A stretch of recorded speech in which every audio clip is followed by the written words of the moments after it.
I don't buy this thing. Oh, you can learn something from everybody. Yeah, you can learn how not to be. If you go watch a horrible fisherman, what are you going to learn? How not to do something? I mean, who's challenging you to really do better?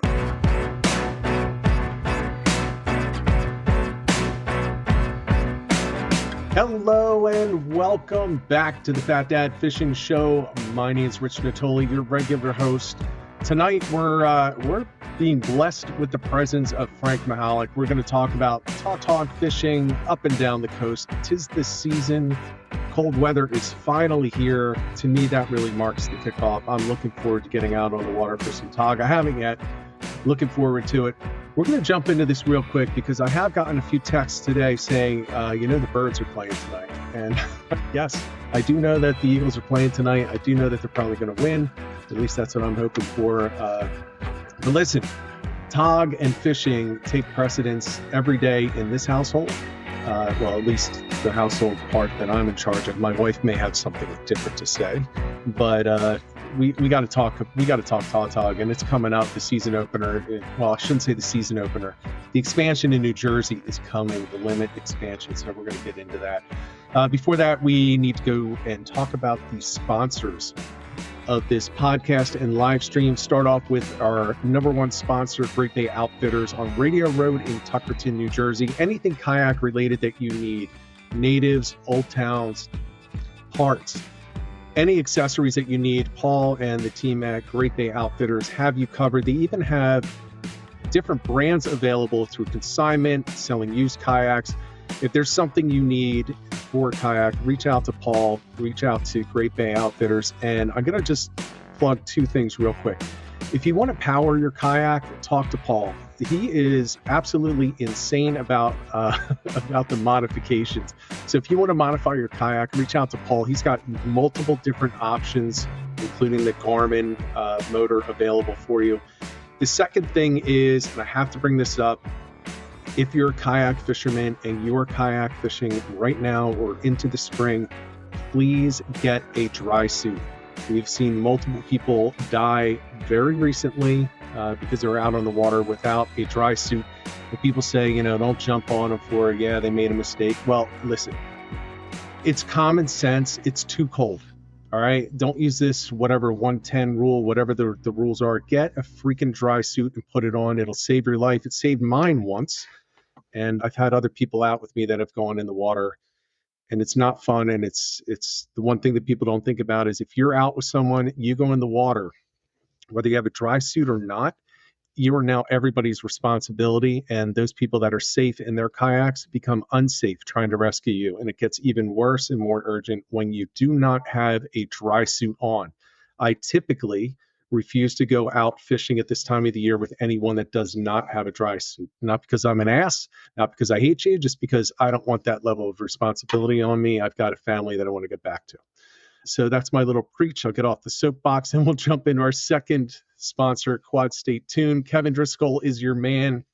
If you have a Toyota truck, Tacoma, Tundra, 4Runner, especially the third gen Tacoma, these tunes are for the engines. You spend a lot of money on these great trucks, so why not get them tuned in and get that increased horsepower, torque, performance that they can deliver for you? Kevin could set you up with that. If you aren't sure if it'll work for your truck, give him a call. He'll help you out. Again, 484-633-5975. And the last one is me, residential real estate, also some light commercial work. I do have commercial clients as well. Southeastern Pennsylvania. If you're looking for real estate, buy, sell, invest, give me a call. I am out of the Weichert Cornerstone offices in Bluebell, Pennsylvania, and Collegeville. So I have two offices that I am at. Would be happy to help you. My number 267-270-1145 or natolirealestate@gmail.com. And with that said, we're going to jump over to Frank. Enough is enough of me. I'm bringing Frank on stage. Frank, good to see you again, man. Thanks, Rich. You too. I got to tell you, we were talking backstage. I have not been out for tog yet, but I was following your trip north of here, which happens to be into the heart of the viewers and listeners of this show. New York and north is actually the majority of our viewers and listeners now. And you were up in their territory fishing, and I cannot wait to hear firsthand how that went for you. So why don't you jump into a little bit of that?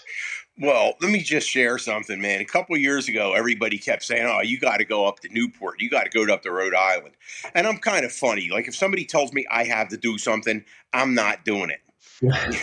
But when enough people say to me, "Hey, Frank, we're going on this trip. Why don't you come up there with us?" Well, that sounds a little different.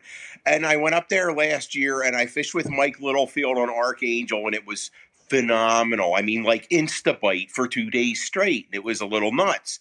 So this year I made 2 trips. So I went up there for 2 days last year. This year I went up there for 2 days, 2 separate times, and I fished on Carl Rose with Carl, and then I fished on with Captain Connor on what's the name of Connor's boat? Connor just put the new state record on his boat yesterday on tall tails. Yeah, Connor's no joke. But let me tell you what, bro, those guys up there, those boys can fish. And I'm really realizing something because I got a call from a friend of mine named Ray, who's actually a mate on one of the boats I fished on. And we fished together a few times down here. He came and fished with me with Tom Daffin. And Ray texted me the other night, and we're sitting here talking about rigs. We're sitting here talking about the V rig and how far up from the hooks do I tie my knot. And right. This is a V rig. Okay, it's just a big loop here. It's a triple surgeon's loop, and it's a couple of owner 5/0 hooks, and this is about 4 inches long. And we had a whole discussion about how long this distance is and how Ray puts a glow bead on there, but I don't put a glow bead because I have this thing about trying to keep the sharks away. Right. But my point is, then I can name a handful of other guys that are like the best of the best. We have some conversations, man, that are like heavy duty. Like me and Joe Mole, like we can talk about fishing up there for hours and hours, and that's how I learn. That's how I'm learning to be a better togger down here, is by talking to guys like that up there. Yeah, I think I think one of the funniest things that I noticed is there is the Jersey versus New York thing for those that fish in the Raritan Bay. So if anything ever goes wrong, you hear, go back to Jersey, go back to Long Island. They're yelling at each other. And then here's the thing, though. I know guys that fish that are from New York, that are from New Jersey, that are actually, most of the New Jersey guys are from Pennsylvania. Let's just be honest. And they're all the same. Like everybody grinds. Like it's people say, you don't grind like Jersey. Yeah, they do. Yeah, they do grind in New York, and they do grind in Jersey, and the tactics are nearly identical, and they transfer 100%. As far as I've learned on every species that I've ever talked, if you could do it in Long Island, if you could do it in New York, if you could do it in Rhode Island, you could do it in Jersey, you could do it in Maryland. I mean, it just transfers. We're not talking Florida versus Massachusetts here. We're talking the same fishery. Yeah, maybe there's different, what are they called? Like the Tog up in New York are a whole different population than New Jersey, right? But they act exactly the same. It's the same freaking tactics. I'll tell you what, though, Richie, those fish up there, getting them in the shallow water, though. Oh, it's different. Those Tog up there in Newport and up there in Long Island, it's like they're mean, man. Like, I mean, they are mean. I mean, I caught a 9-pounder. I thought for sure I had like a 13, 14-pounder. Because when you hook them in 40 foot of highly oxygenated water, they can't go down. It's not a vertical fight anymore. I'm not in 100 foot of water. It's, he has no place to go but out. It becomes a whole different battle. But, to your point, the guys that can fish, and whether you're having a good day or a bad day, it doesn't matter. I pull into a parking lot. My first day fishing up there, I look up and I see it's 5:30 in the morning. I see a guy drive by me in a dark pickup truck, and I recognize the beard. I'm like, hey, I think that's Sully. I think Sully's up here. Sully was there? I go over there. I'm talking to Sully. Then I'm talking to a couple charter captains from Cape Cod. And then I'm talking to a few of my other buddies that the only time I ever see them is in the parking lot at Newport this time of year. And, it's funny because you see them and you go over there and you hug and, hey, man, how you doing? And let's go get them. And we're all on different boats, and that's it. I won't see them for another year. But you know what? We have respect for each other because we know that we're toggers. We know we're good. And we know we work hard just be good guys. It doesn't mean I'm any better than anybody else. We just have respect for each other because of what we do. Yeah, one of my favorite things is you had invited me on a trip a couple of years ago, and we were talking about it, and you were saying, yeah, I like to invite gentlemen to fish. And the people that you mention are like, they're the helpful, like engage. It's not that they're all over the place, but they're just like, they're helpful with each other, and they're just really great guys. Like Sully, I got to meet him. What a great guy. And he's not all over the place, but he would just like a little comment in your ear, a little suggestion. It's like, oh, thanks, man. Because he's a much better tog fisherman than I am, and I learned that very quickly. Well, Rich, I mean, we go out there to have fun. I'm not going out there to tell people how I do it or to tell them what I think they're doing wrong. Unless they're next to me and they're bouncing their sinker on the bottom, then I'm going to give them the look like, quit bouncing that sinker, or you got to go to the other side of the boat. But that's just it. Guys like that don't get on my trips. You know what I mean? Right. I mean, believe me, man, I got a book of trips, bro. It's like, I'm sitting here looking at here's my book. Here's my trips. This is November. This is December. This is the only way I can keep organized with all the names of the guys that are on each trip. Because when I write it on a little calendar in a little square, I don't have the room to write each of the guys' names. Yeah. And then if somebody crosses off, I got I got this little tiny 1-inch square. So I started using the calendar and this bigger book so I can just have a little more room to make a mistake. I've learned that it's your trips that people want to get on, and those are only the trips that you're kind of coordinating. You've got all the other ones that you're getting invited onto as well. So. And that's a thing too, man. It's all about, I invited a guy out one time. I invited him out. He's on my trip, and then a couple of weeks later, he had a trip and he didn't invite me. And I said, you know what? This is going to change. This is about reciprocal invitations. If I'm going to invite you on my trips, even if I don't go, I at least, hi, babe, how you doing? I at least want to be included. I at least want to be invited. And if I can't go and if I'm working or whatever, that's fine too. But if I'm going to go through the trouble of inviting you and you're not going to invite me, okay, I'll cross that name right off. Yeah, no, I hear you. I hear you.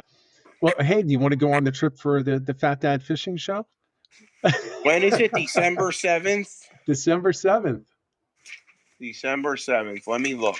And by the way, for anyone that while you're looking, that day there are I think less than 10 spots left on the entire boat. Are you ready? What I'm doing on December 7th? Yeah, let's hear it. I'm on Legal Limit with Dennis Mullenforth, Sully, Casper, John Creeley, and Frank Mahalik. You know what? I actually knew that because Creeley called me and told me. He's like, yeah, I'm with Mihalic. I was like, I didn't realize. I thought he was going with you the previous day though, but he has back-to-back trips. So I started doing something a little different this year, Rich. I mean, I started only I was chartering every single day, every Saturday and every Sunday. Every Saturday and every Sunday, I'm chartered, and then. Whenever anybody invites me on Fever, I say yes. Whatever day of the week it is, I take the day vacation and I go. But in the meantime, it's all, I go fishing on a Saturday. I come home. I got to remember who's on the trip for Sunday. I got to hurry up, come home, turn around, turn and burn the next day, or it's a bad weather day. And in the meantime, I'm kind of stressing out about things I have to do around the house, and I'm getting really tired. And I was, you know what? I'm only going to charter one day on each weekend. I'm still going to take all the trips on Fever that I can, and I'm going to enjoy it a little bit more, because in reality, usually if the trips get weathered out anyway, if a trip on a Saturday gets weathered out and Sunday's nice and I'm not on a charter, I can always go hop on the Osprey or something if it's a nicer weather day. Exactly. Yeah. Well, and the last thing you need is more and more stress just because you're fishing so often, because then you don't have any options. You've already booked it. You're going. I mean, I had a day last year. I think it was like between Christmas and New Year's. I think I had 5 days. I was on 5 out of 8 trips, 5 out of 8 days. I was like, man, I'm little too carried away here. Yeah. Well, hopefully you can put more into each trip this year, and have more fun with it. You're not saving anything for the next day. Right. I tend to do that actually when I have back-to-back trips. I tend to just kind of, it feels like I go a little less hard on the first day because or I'm dead on the second day. But I listen, know, man. I just go in my corner. I just go to work. I just yeah. zone out, and as quick as I can get that crab to the bottom, catch a fish, unhook them, new crab, step on it, back to the bottom, get another one. I get in such a zone, man. I just really enjoy that focus. Well, we need to dive into those tactics. So for those that are unaware, Frank, I mean, look, you put on clinics on how to target tog. You are the architect of the Century Pro Togger. So, when it comes down to the technique and the rods that are made that really help you to maximize your ability to not just hook, but actually get these fish out of, the pieces and free and clear, you know what you're doing, and you're advising, you're advising Century on how to how to make the equipment. So that's why I love having you on, and you love sharing the information. You've mentioned already names like Dennis Mullenford. I would love to meet him someday. Sully, what a great guy. He still has the New Jersey state record, right? So Yeah, absolute class guys, man. Every guy yeah, I fish with, Tom Daffy, class guy, no doubt. Yeah. Those are all guys that would love to meet, and it's when you surround yourself with people like that, you can't help but pick stuff up too, right? You're not only sharing, but you're picking things up. Well, that's what happens as you get better and better, as you become a better and better fisherman. You can be the big fish in the little pond, and you feel like you're good. But who are you learning from? And I don't buy this thing. Oh, you can learn something from everybody. Yeah, you can learn how not to be. If you go watch a horrible fisherman, what are you going to learn? How not to do something? I mean, who's challenging you to really do better? I tell you what, you should be on Fever when you hear a conversation between some really skilled guys, and we got in a whole conversation with Tom Daffin about how come he ties a snafu with a five turn dropper loop. Why's it got to be 5 turns? It was about a half-hour conversation. I swear to God, it was funny as hell. Yeah. Here's a from Paul. By the way, as I bring this comment up, he did already say that he does not see his name in that notepad yet. He said, if you want to find out how badly you suck at togging, fish a couple trips next to Frank. Yeah, you're just the quiet guy just reeling in the big fish. No, man, I tell you what, Paul is an absolute class guy. I had such a great trip with Paul one day. And I got to say, one day, talk about being a gentleman. One day I went to the AC boat show, and I go in there and something happens, and I had to park somewhere. And I needed $20 to park. And I got in there and I had my Visa card. I had like a $10 bill. And I saw Paul, and Paul gave me $20 so I could get my car out of the parking, right? Yeah. It took me like a year and a half to pay him back that $20. I couldn't wait to see him so I could pay him back that $20. But what a gentleman. I had a great day fishing next to Paul one day. We had a great time. And if I'm not mistaken, one of Paul's buddies I think he caught an 18-pounder on the jig that day. We were fishing Reef Site 11 on Fever. Yeah, it was. Thanks, Paul. I appreciate that, but I don't always win. I still don't have my 10-pounder, so I'm hoping, I'm hoping to get some more tog trips in. Actually, starting in January, I'm going to do the one on the Osprey, and then I think I'm going to just wait until the colder weather in January, which is really when I like to do my togging. The colder, the better for me. But let's dive into a couple of things here. So, as far as the tactics, you were up in the Rhode Island area. Are you seeing differences? Is there anything that you caught from up there that you would apply down here that isn't common or isn't what we typically talk about? Earlier in the season, when we were up there in October, we were fishing some really shallow water. And I really, really got good with the jig. Like I got a lot better. That was last year. So this year, when I went up there, I made another jig rod with Century. It's a 7.5-foot full carbon weapon, and I love that thing for fishing the jig. So when I came down here this year in the springtime, there was an awesome bite at Wildwood Reef for about about the whole month of April, we had great fish at Wildwood Reef, and I caught a 13-pounder on the jig on Wildwood Reef. So I'm doing okay on the jig now, but that's not as big as I have on the rig. But I have to do something at least respectful. I mean, Yeah. So when you say shallow water, what depths are you typically talking about? like less than 70 feet. Okay. So less than 70 is where you would consider a jig. I would consider a jig anywhere if the Okay. if the current is right, if the tide is right, if the conditions are right, if what I'm fishing is right.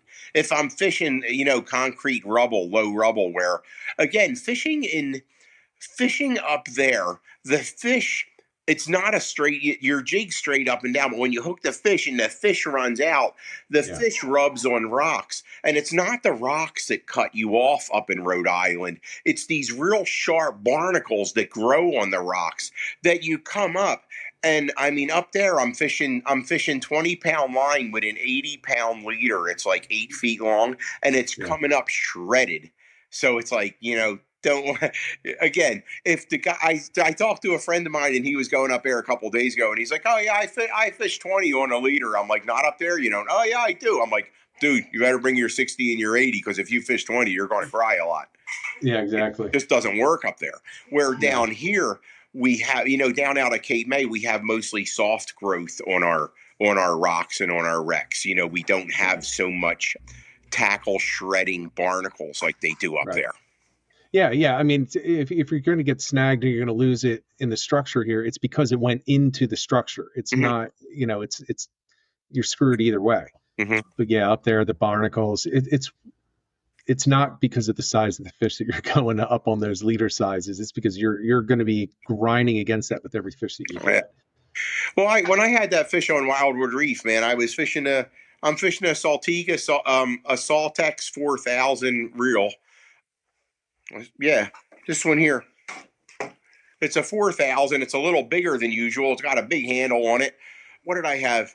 I had 50-pound leader. That fish didn't take a click of drag. Didn't take a click.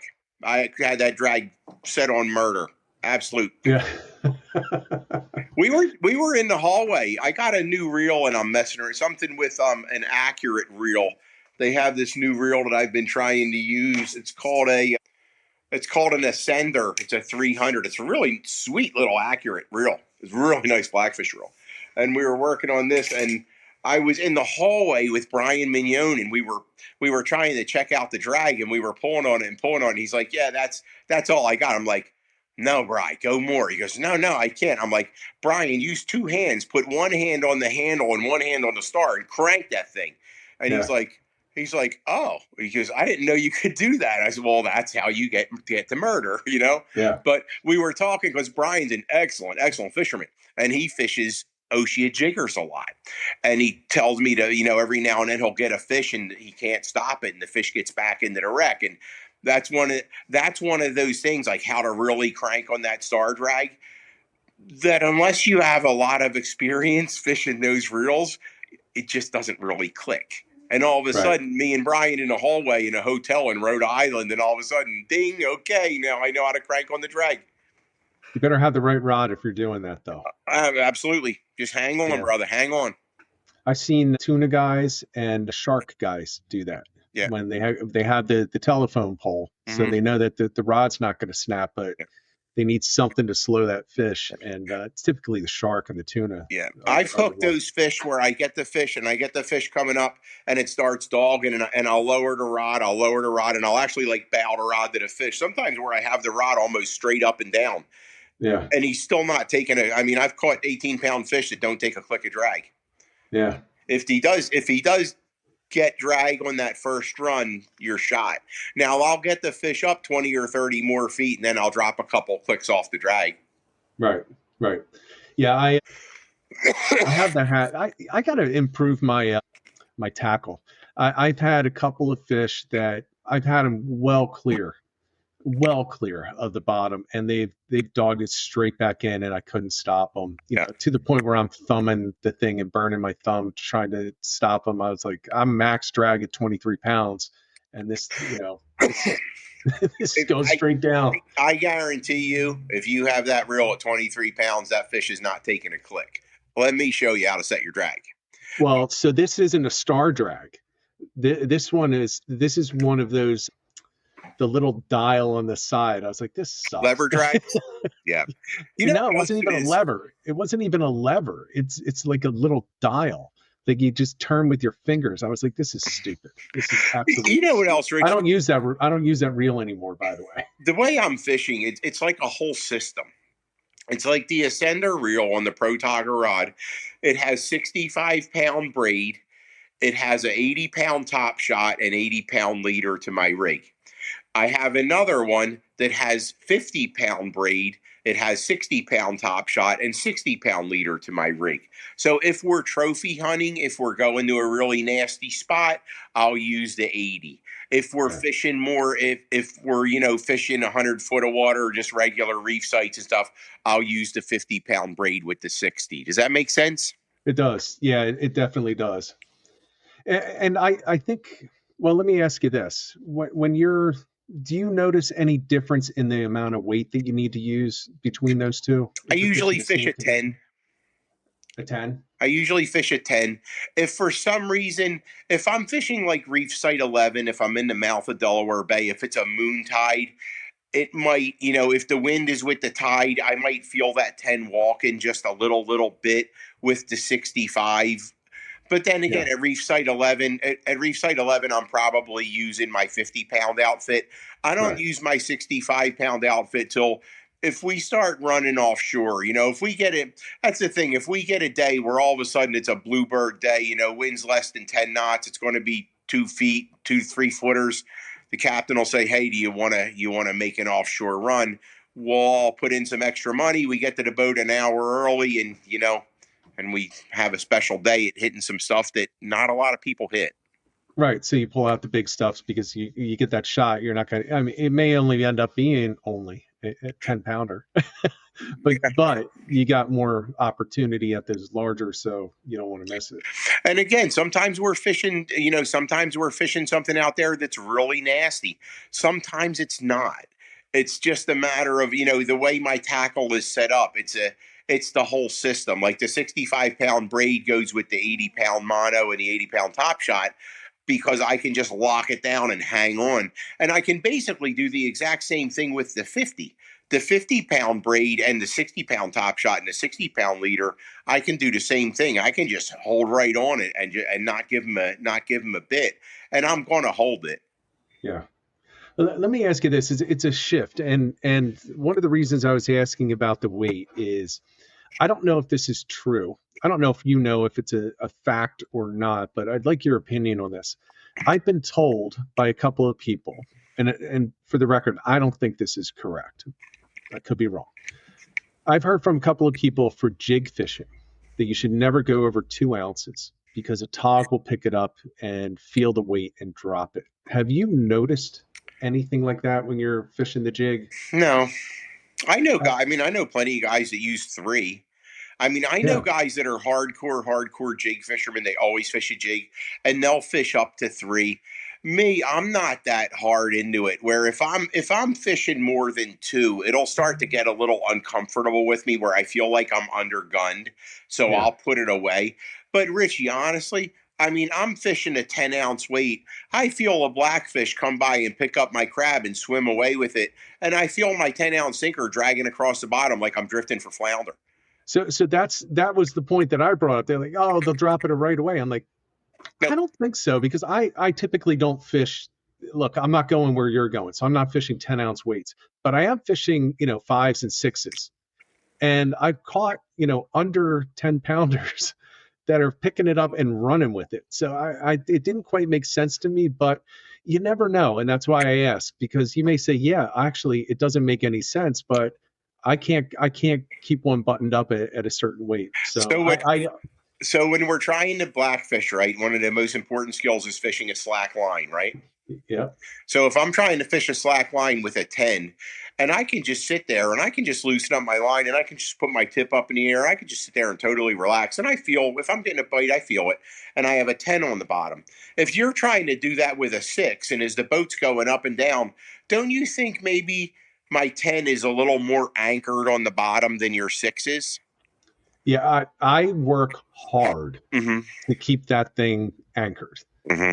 because you got to keep, because any little, if you're off by any little bit, you're now bouncing. Hmm. And that is a pain in the ass. And every time it bounces, I just feel, I don't know if this is going to mess it up, but I feel like I just screwed myself for the next 5 minutes. You could do that, especially if you have a guy.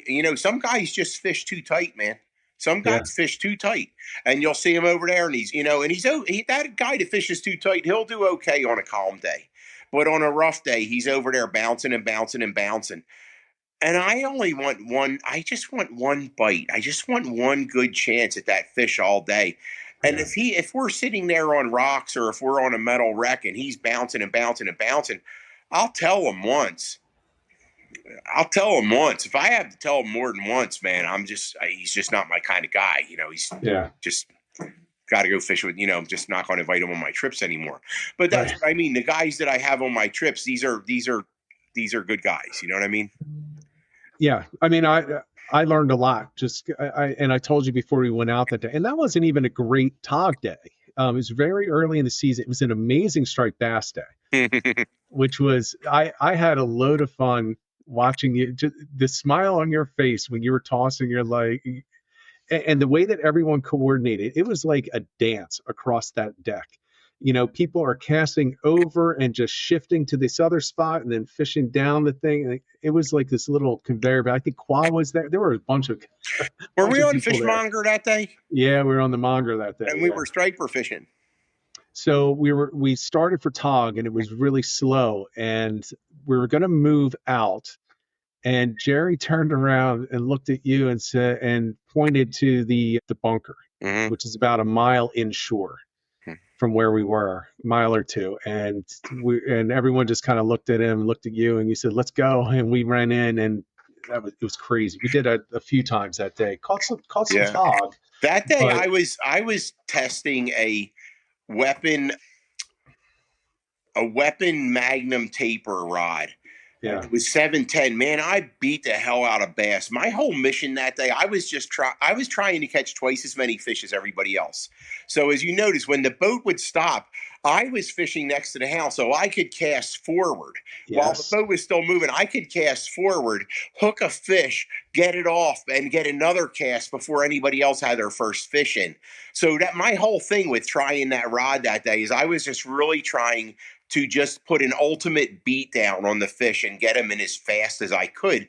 But yeah. also because I was fishing in the front of the line, I had to get that fish in, because if I was messing around and that fish got in the back where the other four guys were on the side, I was going to screw them all up. Yeah, I was fishing next to you for quite a bit, and you were always casting first, and I was always waiting. I was like, damn it, let's go. Yeah, and that actually on that trip, the first time that we pulled up to the striped bass, the mates just started tossing rods around, and I was like, it's not my rod, and he's like, just fish it. I was like, yes, sir. And I Yeah. tossed it out, and next to me, I hear Quan. He's like, so how you like that rod? I'm like, is this your rod? And he's like, yeah. I was like, you got it back. He's like, no, catch a couple fish on it. Yeah, it was the Weapon Junior. And he's like, tell me how you like it. I was like, it's awesome. I feel like I'm going to break it. He's like, you're not going to break it. He's like, slam it. And I slammed a couple. I was like, I still feel like I need to give this back to you. So we switched back. See, I'm really all about. I mean, I have light rods, and I'm real good at light tackle. But I'm all about using the right tackle for the job. You know what I mean? I want to Yeah. use a rod that I can absolutely beat the hell out of that fish. I mean, and that's just kind of how I'm looking at it. You know what I mean? If I can always go lighter if I want to, but I want to be able to subdue that fish quickly. Right. Well, and there's something to be said, first of all, for the health of the fish. Light tackle is not good. I mean, Jeremy Wade, of all people, whether you like him or not, his philosophy is you always are geared up for the maximum size fish that you expect to catch that day, which is why he always has those big casting rods, no Hmm. matter what he's fishing for. He's like, yeah, but there's 200-pound fish here. I don't want to have a 200-pound fish on for an hour because it'll kill it. Hmm. So, and I know you return a lot of tog, Hmm. the vast majority of them you're returning. So I think that's a big thing. I used to fish as light as possible. I mean, I used to go shark fishing with a trout rod. It's now smaller shark, but literally a freshwater trout rod to see, and I was able, with the split handle that I put on it, I was able to put on a 3,000 size reel. So I was able to do it, but God, that was terrible. Like, I never should have done that because it was just killing the fish. Yeah, but sometimes, you grow as an angler too, man. You know what I mean? You change. Yeah. I when I did that, the one day I did it, my grandfather, this is way back in the day. My grandfather's next to me. He turns around. He was no nonsense with fishing. I mean, you would have gotten along really well with him. And he's looking at me. He's like, "What the hell are you doing?" It's just me and him. And I got this little ugly stick that I had retied and everything. And we're fishing for bluefish and flounder out in the Delaware Bay back when it was a good fishery. Been there. Yeah, he's like, "What the hell are you doing?" I was like, "Oh, I just want to see if I could break this rod." He's like, "You can break it." I was like, "Well, I'm not going to try to." And every fish I'm catching, he's like, he's telling me that it's ridiculous. Use a real rod, do it the right way. And finally, this is I got bit by a shark. All right, my own fault. I brought it in the boat and I grabbed at the bucktail and it got me on the finger. My grandfather was a doctor, so he's like, "Did it get you?" I was like, "Yeah." So I held up my hand. He's like, "All right, give me your rod, give me the shark." So he takes it off, throws it back in, and he's like, "Go get the med kit." So I go up to the front of the boat, and when I come back, he's like, "Now find a Band-Aid." And he's fishing with my rod. I was like, "Come on, man!" And he fished with that for the rest of the day. Yeah, so it's like it's a little part of every one of us, no matter what, that just enjoys that light tackle thing, but wouldn't have stood up to the Tog, that's for sure. Well, for me, like I said, Rich, it's all about the system. You know what I mean? Yeah. Starting with the 10-ounce weight. I mean, if I'm in 50 foot of water, I'm still fishing a 10-ounce weight because I know what it feels like when I'm fishing a slack line. And when that fish picks up that 10-ounce weight, like I said, it's rolling across the bottom like you're drifting for, like you're fishing for fluke. It's like that fish doesn't feel that 10-ounce weight for nothing. And if he does, the size of fish I'm trying to catch, it doesn't bother him anyway, Yeah.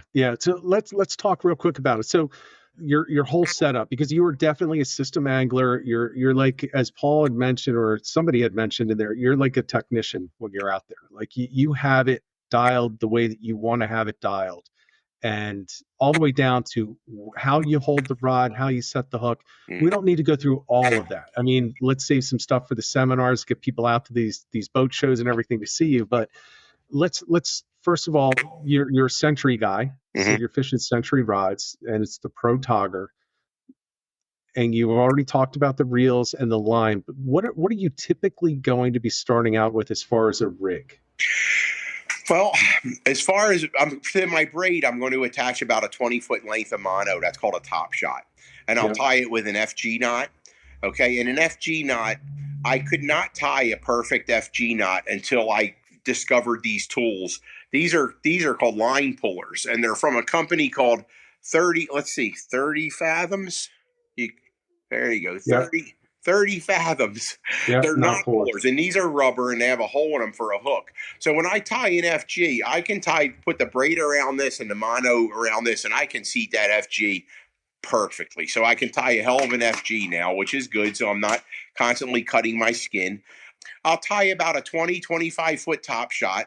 I'll double up so that's like a giant rubber band, okay? Using 65, 50-pound braiders, no stretch. The lockdown drag. I need some forgiveness. So this mono is like a little bit of a rubber band. The bottom couple feet, I'll double it up. I'll hang a sinker in the bottom. And then I'll tie in a V-rig. And here's a V-rig. These are two owner octopus 5/0 hooks snelled on. Comes up about 4 inches. There's a triple surgeon's loop. And here's the end of it. This is the rest of the double line, where this is basically a 30-inch length at 80 with a 2 hooks snelled on. And then I put them in an eye, and I come up here about 3 inches, and I just, with the double line, in a loop, I go 1, 2, 3 times. I lube it and I pull it tight, and that's how it sits. It's very similar to like the way you would fish a snafu, but it's a lot quicker to tie than a snafu is. Right. I'm going to leave this with you. Do not use a slider rig. Do not use a slider rig, because you're going to, in a slider rig, and a lot of guys fish slider rigs. A lot of guys do. But I'm, in my personal experience, and I've lost 2 fish with this, when you have a snelled hook here and you have a sliding hook just resting down here, if you hook a fish on that sliding hook and it's jammed against this, I've had 2 times where I've lost big fish to the sliding hook popping the leader right there. So I might be a little stupid. Okay, the first time wasn't enough. I had to experience this 2 times. Now I'm done with the slider. I won't use a slider anymore. All right, so let me ask you this. So with that V setup, are you using that on 2 different baits or one bait hooked on both sides? One white crab. If I get a white crab about 3 or 4 inches long, and I'll cut the claw and like 2 flippers on each side, so I just leave like the back 2 legs on each side, and I'll put the hook in one side to put the hook in the other side. I'll drop it on the ground and step on it a couple times, and away she goes. Okay. All right. And I'll fish it like that as long as there's not a whole lot of current. If there's a lot of current, I'll take all the legs off. Okay. Now, are you fishing any other types of setups? You got like, there's everybody says like different, instead of the V, or is that typically where you're starting? If there's not a whole lot of current, that's how I'm fishing. I really prefer to fish a single whole white crab. Sometimes if there's really, really big soup crabs, I might put those 2 hooks in a half of a crab. I'll just take a half of a giant soup crab, cut all the legs off, cut the shell off, and put those 2 hooks in a half a crab. But I mean, the half of this crab is like big, it's like a fistful of meat. All right, I'm going to give up something here, okay? If you're fishing a place where there's a whole lot of current, if there's just a lot of current, and if you're pulling up your whole crab and you notice the crab, like the leader's really twisted, if you feel on the bottom where it feels like your bait is kind of helicoptering, that it's not sitting correctly, that's when I'll go with like a 16-inch leader with a single hook, like a single 6/0 hook with a single small crab, like a little 2-inch white crab.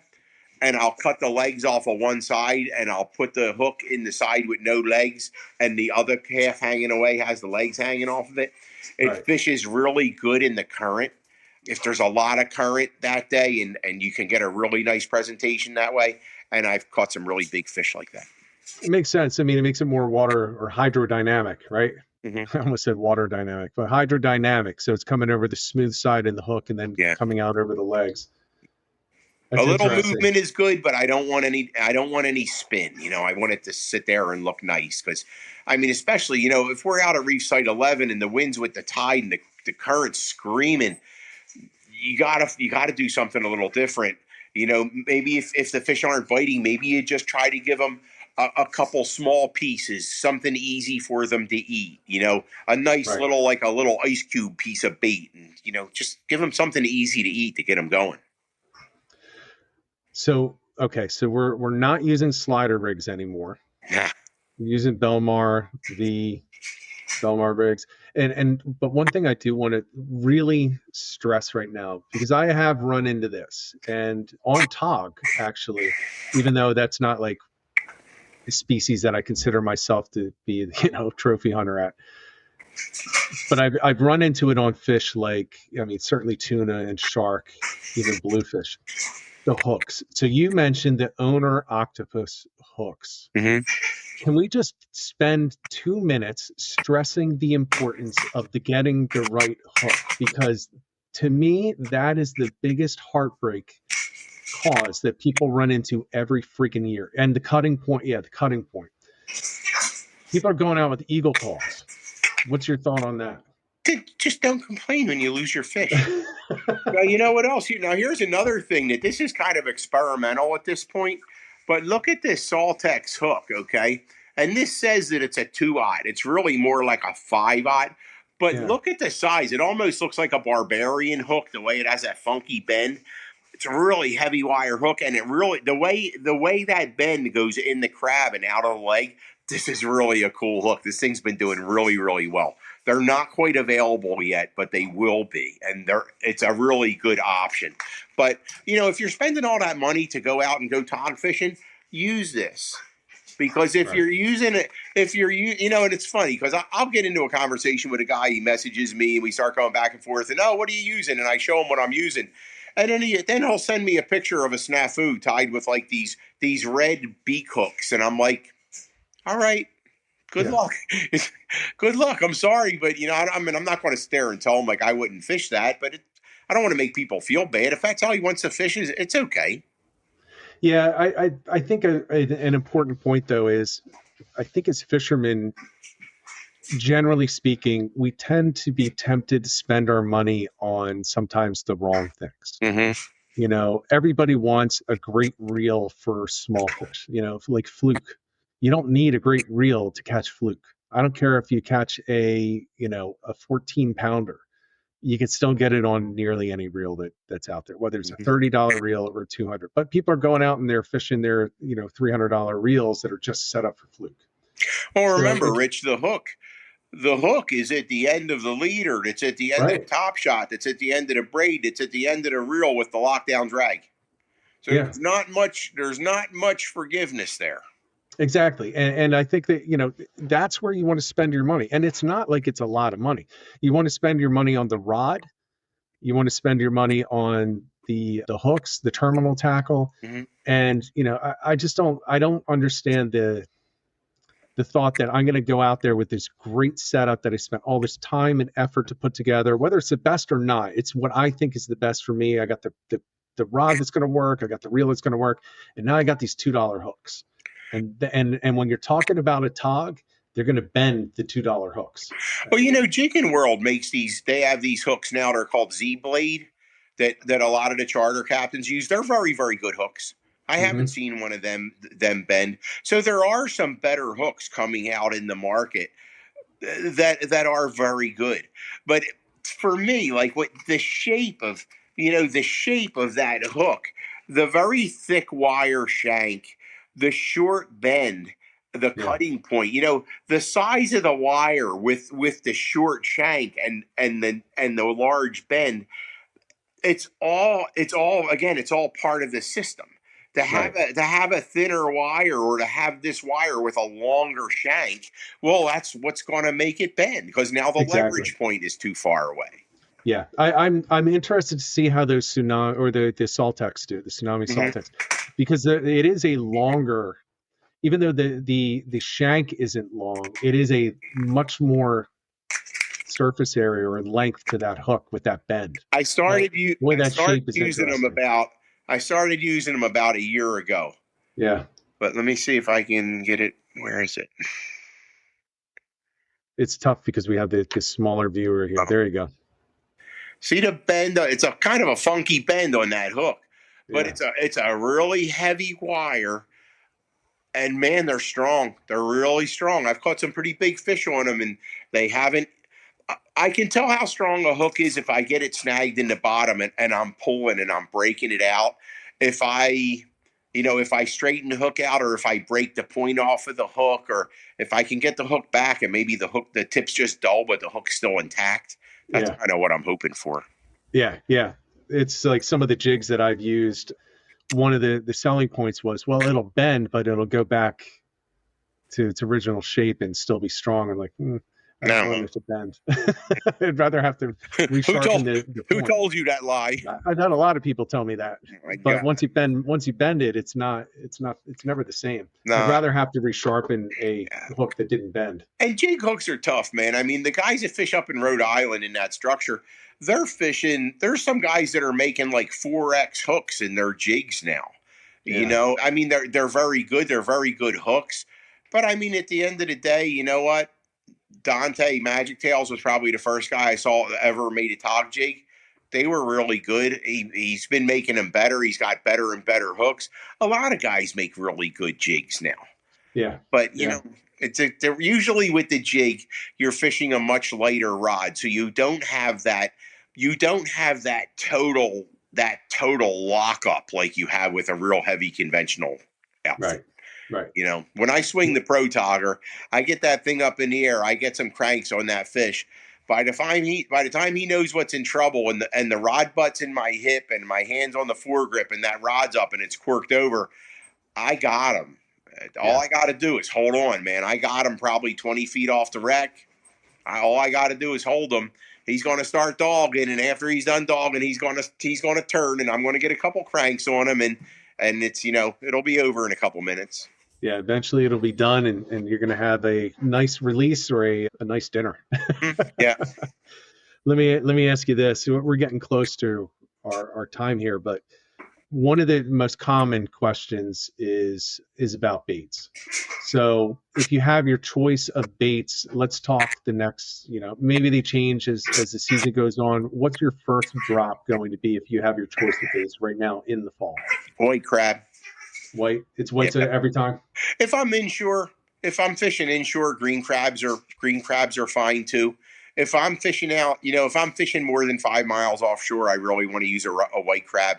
Hermit crabs, I really hate them because while they will make the fish bite, when you get the bite on a hermit crab, it's like you're fishing and you feel thick and it's all done. That's it. That's your bite, and your hermit crab's gone and you're done. I'll even fish spider crabs and catch fish. No problem. I'll catch fish on spider crabs, no problem. Really? Yeah. So something actually eats spider crabs. Absolutely. Disgusting. Absolutely. Most disgusting crab there is. So it's funny.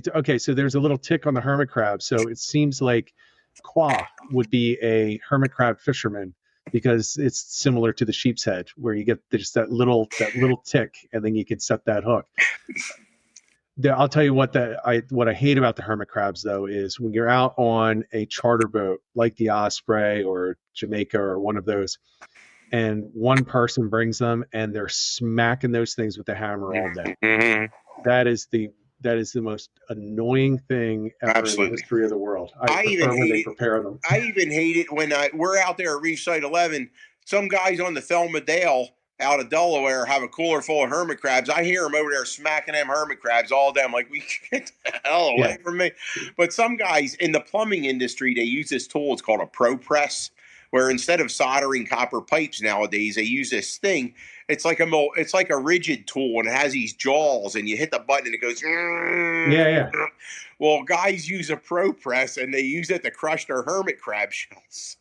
So that's awesome. It's pretty crazy. I still hate hermit crabs.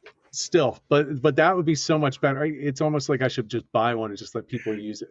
They're just it's aggravating. The hermit crab, it's just like a little ball of mush, man. I mean, I'd rather fish clam.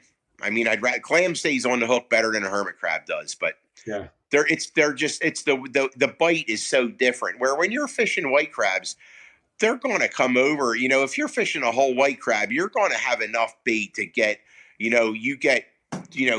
Scratch, then you get bam, bam, bam. Right. Bam. Like you have enough bait for 3 or 4 good takedowns.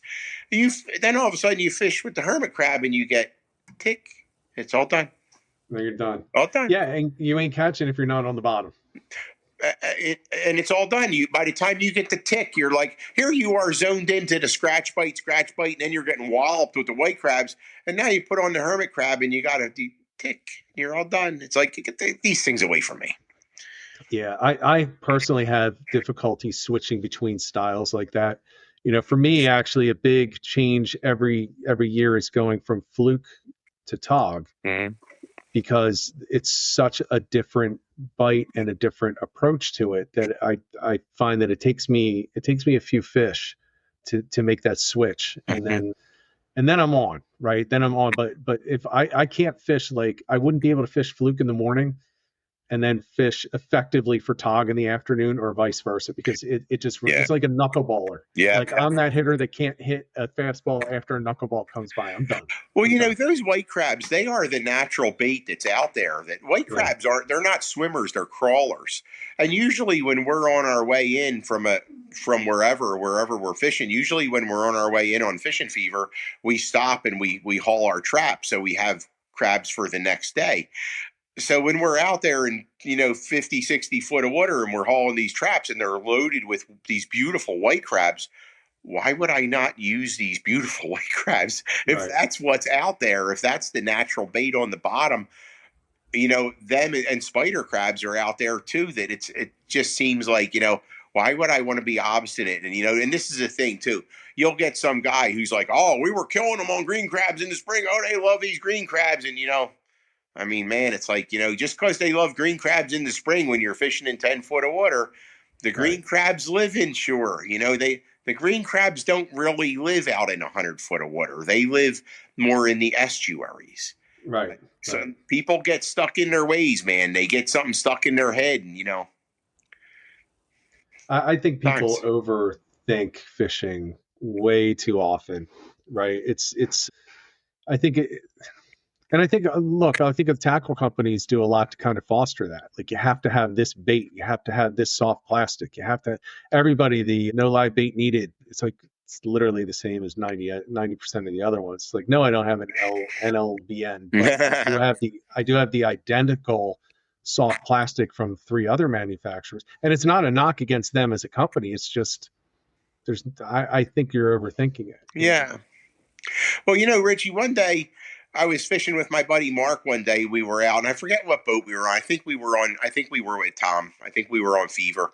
And Mark brought a friend of his who shall remain nameless, but he's a guy that never fished with us again. And he's a really good fisherman, but he was a little bit of a nudge, you know what I mean? And I'm fishing port side next to the house. He's fishing port side in the back corner. And then Mark's in the middle, and Sully, and there's a couple other guys. And this guy, he was kind of really good. And Mark's a sweetheart. I mean, Mark is a nice guy, man. And this guy, he's giving Mark a bit of a hard time, and he's riding him. And he starts riding on him about, you don't need the white crabs. You're catching the good on green. And he's catching a couple fish on green crabs, and he's okay. And then he starts giving Mark a lot of hell because Mark's using a red sinker, because one of the things that I learned a long time ago from my friend Joe Zagorski is Joe Zagorski painted his sinkers red. And one of the things that I realize is, if I paint my sinkers or I use red plastic dip on them, they're no longer shiny. Like a brand new 10-ounce sinker is shiny, Yeah. So if I paint it with red plastic dip, it's not shiny. So if I drop it to the bottom, if there's dogfish around and a dogfish sees a shiny sinker going to the bottom, he's going to come over and eat your crab. Or if you do get a blackfish bite and you miss it and you swing and the sinker comes up, the dogfish sees it, the next bite you get is a dogfish. So that's why we use these red sinkers. So this guy starts giving Mark hell first about the crabs, and then he starts giving Mark hell about the red sinkers, and I'm up there and I'm not saying nothing. And sure enough, as luck would have it, he's getting a couple fish for a couple hours, and then luck turned. And he's using his shiny sinkers, and he started getting dogfished up for about the next 3 hours. In the next 3 hours, I'm catching fish between like 5 and 8 pounds, and I'm unhooking them and I'm throwing them on the deck, and I'm hitting them in the back of his boots. Yeah. So by the end of the day, he's got, fish after fish after fish. Finally, on the way in, he's like, "Hey, you did pretty good today." I'm like, "I did okay." He goes, "So let me ask you, what is it about the red sinker?" And I looked at him and I was like, and I was a gentleman and I told him, but karma kind of got him. I figure he kind of did himself in. Yeah, it sounds like it. I don't have any red sinkers. Well, if you go with me, I'll let you use one. Yeah. Yeah, full disclosure, I don't have any. But you'll have to give it back to me at the end of the day because it's a secret. Yeah. It's a secret that thousands of people are going to listen to in the next 2 weeks. Little things, man. You know what? It's little things. If it gives you a sense of confidence, if it helps me be more patient fishing that bait, I just need to get it on the bottom and let it sit there until I get the right bite. Yeah, no, I agree. Confidence is, common theme on this channel. Confidence is probably the number one indicator of success or failure. Mm-hmm. And, that's why, people say, one of the examples I use is the twitch, pause, retrieve when fishing for certain species. Mm-hmm. It's the most common retrieve, twitch, pause. Mm-hmm. It's not because it's better. It's because that's what you're comfortable doing, and you fish it more confidently. Because the guy next to you that's comfortable with a single twitch is going to catch the same number of fish as you, as long as you're both fishing what you're confident with. So I definitely believe in that. But hey, Frank, wanted to thank you for coming on. I know that people are watching the Eagles now at the same time and hopefully listening to us. Go Birds! Go Birds! Is there anything you want to leave everybody with before we go? No, man, just, one thing I really tried to do this year, Rich, in the springtime, I let all the females go. I let everything over 7 pounds on my charter. We try to let go if it'll go, and all the females we let go. And this year I started doing that in the spring and the fall, where the only fish we keep are males, and they're like under 7 pounds. So whatever I can do to help release the fish nice and healthy, keeping them in the live well, let them acclimate to the pressure and try to let them go at the end of the day so that they can go back and live and be good breeding stock. And just try to, have fun catching them, but try to let them go and take good care of them. Yeah, I agree with that. Let them go if you can. But, with that said, if you want to keep them. Absolutely. It's your fish, man. If it's a legal fish, keep it. I am never going to begrudge anybody from keeping a legal fish. It's their fish, man. I don't have no horse in that race. That's just a little thing that I try to do. In reality, I love to bring home blackfish and cook it that night or the next night. But if I put it in the freezer, I'm better off just giving it away because I'm not going to eat it if it comes out of the freezer. Yeah, I agree. That's how I am. I have a vacuum sealer that we got 4 years ago. I haven't even unwrapped it yet because it just goes into the fridge and then directly under the grill. So. Yeah, man. It's like Sunday gravy. I'll have meatballs like one more time during the week, but I'm not eating them no more after that. Yep. I hear you. Frank, fun time. Yep. Thanks for coming on. I really appreciate it. Everybody, we'll be back next week. We're going to announce the guests later in the week. We're still waiting for a confirmation. But, man, I'm looking forward to running into the Tautog. Following, again, you had a great trip. So that kind of got me all charged up. I actually have all my Tautog gear ready for our December 7th trip. So, well, I hope we get out there on one of them together, Rich. Yeah, well, we'll make it happen at some point when you're not out on a charter. Let me know and we'll jump on together. If everybody thanks, I'll let you know. I appreciate that. Everyone, thanks for tuning in. We'll be back next week. Cold weather is here, which is great for the kickoff to the opening or the expansion of the Tautog season in New Jersey. All of you guys up north, you're just hammering them already. So keep hammering, keep sharing those picks so that we can all live vicariously through you until we hit the water. And until next week, everyone, get out there, get on the water, get some tight lines.